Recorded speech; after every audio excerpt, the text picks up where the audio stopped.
Troisième émission, je laisse la parole pour l'introduire à notre ami ici présent. À vous.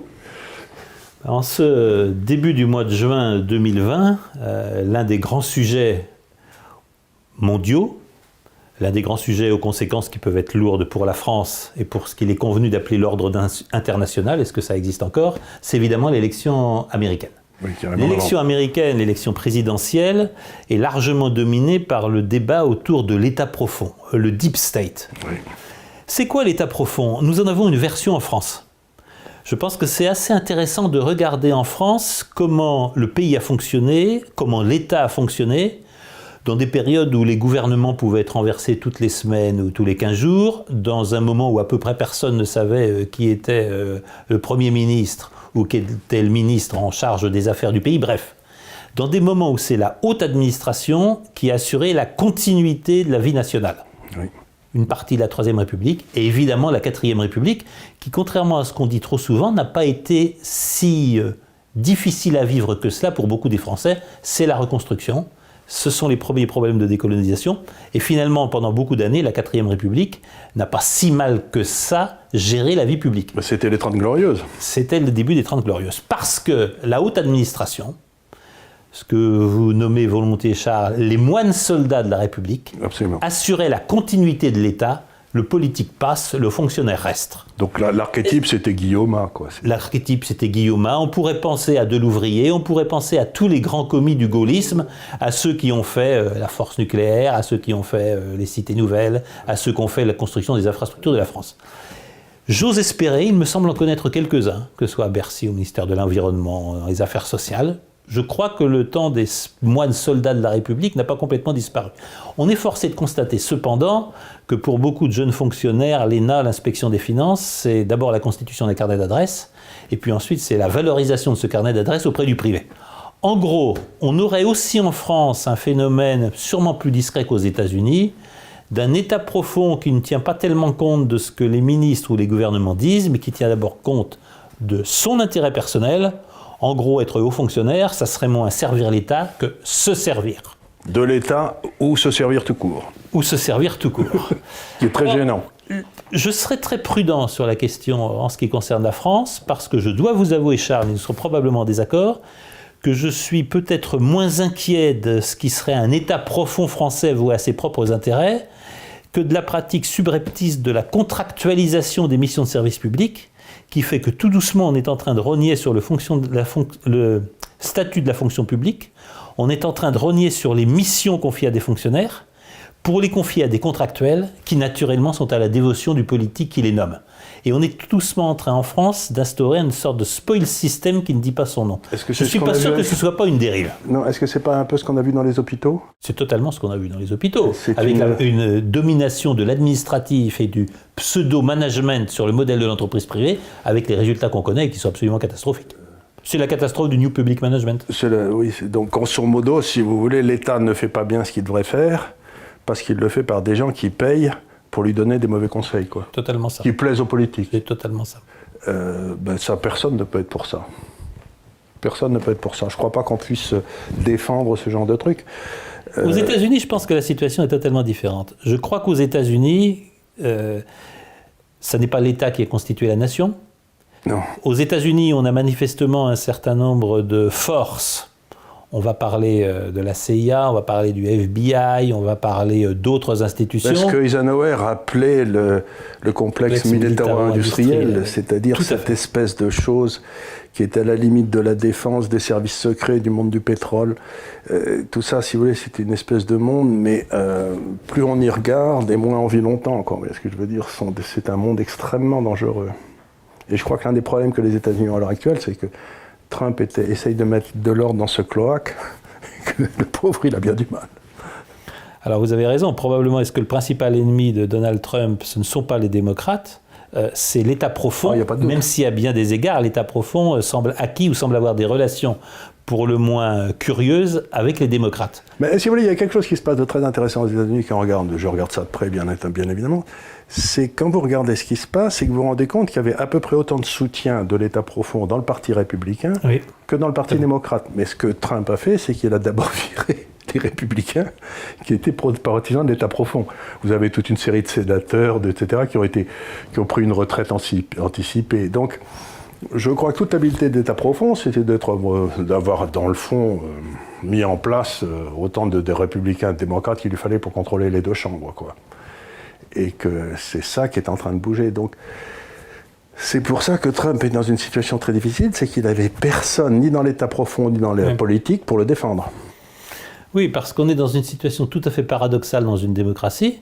C'est que l'affaire, par exemple, du Russiagate, cette affaire d'un soutien des Russes à la candidature puis à l'élection de Donald Trump, semble jour après jour avoir été totalement fabriquée. De toutes pièces. Elle semble avoir été fabriquée de toutes pièces avec la complicité des plus hautes autorités de l'État, c'est-à-dire avec la complicité des patrons du FBI ou de la CIA, les messieurs Brennan et Comey, avec la complicité d'une partie des juges, qui n'ont pas hésité à charger, alors que semble-t-il, ils savaient qu'il n'y avait aucune pièce à conviction, il n'y avait aucune charge contre un président élu, et nous sommes clairement devant un coup d'État qui ne dit pas son nom, une tentative de coup d'État qui ne dit pas son nom.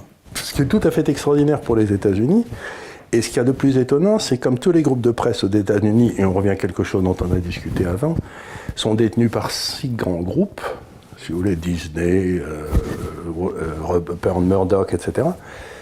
Eh bien, cette tentative de coup d'État dont il semble de plus en plus qu'elle a eu lieu, personne n'en parle. Tout à fait. Donc vous êtes devant on masque les faits aux citoyens. Tout à fait. On présente aux citoyens des faits qui sont faux, la tentative pour la Russie d'influencer sur les élections, et on ne dit pas aux citoyens les faits qui sont vrais. Tout à fait. Et là aussi, on retrouve donc cette espèce de mise en asservissement de l'individu citoyen qui doit prendre sa décision en connaissance de cause. Tout à fait. Et c'est pour moi, quand je vois que la France est détenue, les grands médias en France sont détenus par 4 ou 5 milliardaires, ça me gêne parce que c'est pas normal. Vous en avez des exemples extrêmement frappants. On pourrait épiloguer sur l'assassinat de Kennedy. Oui, bien sûr. Il n'a finalement jamais connu sa vérité. Non, jamais. On pourrait aussi s'intéresser à une affaire infiniment plus récente qu'est l'affaire Epstein. Monsieur Epstein, c'est ce milliardaire des marchés financiers, extrêmement bien relié au monde des familles régnantes, au monde politique américain, qui organisait des parties de plaisir singulières sur des îles, l'île du plaisir, dans laquelle il organisait des voyages. Avec des mineurs. Avec des mineurs et avec un échantillon très large de beauté masculine ou féminine à disposition de ses invités. Monsieur Epstein a fini par être attrapé par la justice américaine. Manque de chance, il s'est suicidé dans sa prison, dans des conditions extraordinairement curieuses, puisque sa cellule était surveillée par une vidéo qui malheureusement ne fonctionnait pas au moment du suicide, et ceux qui devaient le surveiller, malheureusement, étaient endormis ou avaient autre chose à faire au moment de son suicide. Bref. Vous savez, c'est comme Stavisky qui s'était suicidé de 2 balles qui lui avaient été, portées à bout portant. C'est tout à fait la même chose. Ce qui est absolument sidérant, c'est que la justice américaine fait son travail. On a des carnets, on a des adresses, on a des noms. On a ici ou là un certain nombre des habitués de ces voyages vers l'île des plaisirs, dont certains se trouvaient être membres de familles régnantes européennes, mais dont beaucoup se trouvaient être des présidents d'université, des présidents des plus grandes sociétés de Californie, des adeptes de la liberté des mœurs et des démocrates patentés, et que tout ça s'efface dans un silence absolument remarquable. Parce qu'on ne peut pas penser à l'affaire Epstein sans penser à l'État profond. Voilà. On ne peut pas penser à l'affaire Epstein sans penser au plus vieux mode de contrôle des politiques, qui est la peur du scandale. Oh, et de demander à une jeunesse d'avoir des bontés pour l'homme politique et de le filmer, quoi. J'imagine que c'est pas... La scène politique autrichienne vient d'être bouleversée. C'était moins une jeune autrichienne qu'un peu d'argent, mais vient d'être bouleversée par quelque chose qui ressemble à cela. En France, les scandales ont toujours comme objectif l'argent, la corruption, parce que c'est ce dont nous manquons. Et aux États-Unis, c'est toujours le cul, parce que c'est ça dont ils manquent énormément. L'argent ne leur manque pas. L'argent ne leur manque pas, donc c'est pas un problème. Donc je veux dire par là, mais ce qu'il y a d'étonnant, c'est dans une société dans laquelle tout devrait être connu assez facilement, où on pense que tout est disponible sur le net, etc., à quel point il y a des puissances qui réussissent à empêcher l'information de sortir. c'est quand même un truc extraordinaire, ça. C'est ce qui accrédite totalement l'idée d'un État profond, l'idée que des organisations ou des institutions et des réseaux également tiennent l'État d'une manière totalement non démocratique, voilà, totalement insensible à l'élection. Élisez un démocrate, élisez un républicain, la question ne se pose pas. Nous continuerons à tenir les choses et nous continuerons à tenir l'État. C'est quelque chose qui n'est pas démocratique. C'est probablement quelque chose qui est en train de se répandre dans le monde, pas seulement dans les États totalitaires. Et que facilite la technologie. Et j'allais venir là, c'est quelque chose qui est promis un essor remarquable avec les technologies numériques. Absolument. Puisque les technologies numériques permettent de contrôler le flux d'informations, permettent en quelque sorte de modeler ce qui est dans l'esprit des utilisateurs obsédés du numérique. Et le pire, la loi Avia en donne une expression en France, c'est incroyable. C'est d'instaurer l'autocensure ou la censure préalable par des entreprises qui ont trop peur de se faire condamner. On est en train de réinventer ni plus ni moins que l'Inquisition, le nihil obstat et l'autorisation d'églises qui ne disent pas son nom à s'exprimer, à débattre ou à penser. Et donc pour ça, il faut, si j'ose dire, un personnel clérical. Et ce personnel clérical, il sévit dans les médias. Tout à fait. C'est-à-dire qu'aujourd'hui, autrefois on se faisait engueuler à la messe par le prêtre qui montait à sa chaire et qui nous disait qu'on était des pécheurs. Aujourd'hui on allume la télévision et on a le même qui monte à sa chaire de télévision et qui nous expliquait qu'on n'a pas le droit de dire ce qu'on a, etc.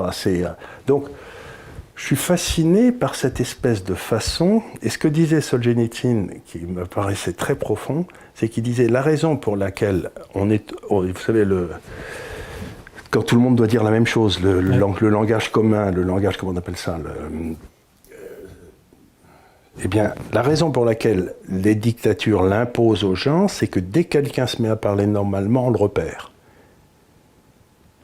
Et je crois qu'on est en train de faire tous les deux, c'est de parler normalement. Donc il va falloir qu'on fasse très attention, vous et moi, parce qu'on va se retrouver dans un camp avant d'avoir eu le temps de dire ouf. Mais je veux dire par là, c'est la liberté de parole, le logos, comme disaient les Grecs, c'est ce qui permet de se faire entendre. Et ce que disait Solzhenitsyn toujours lui, il disait c'était très difficile de se faire entendre en Russie parce qu'il n'y avait personne d'autre qui parlait. Donc si on disait quelque chose, ça faisait un bruit terrible, oui. Et on se faisait voir tout de suite. Mais il dit ce qui est terrible en Occident, c'est comme il y a un bruit pas possible, quand vous dites une vérité, personne ne vous entend. Parce qu'il y a un tel bruit autour.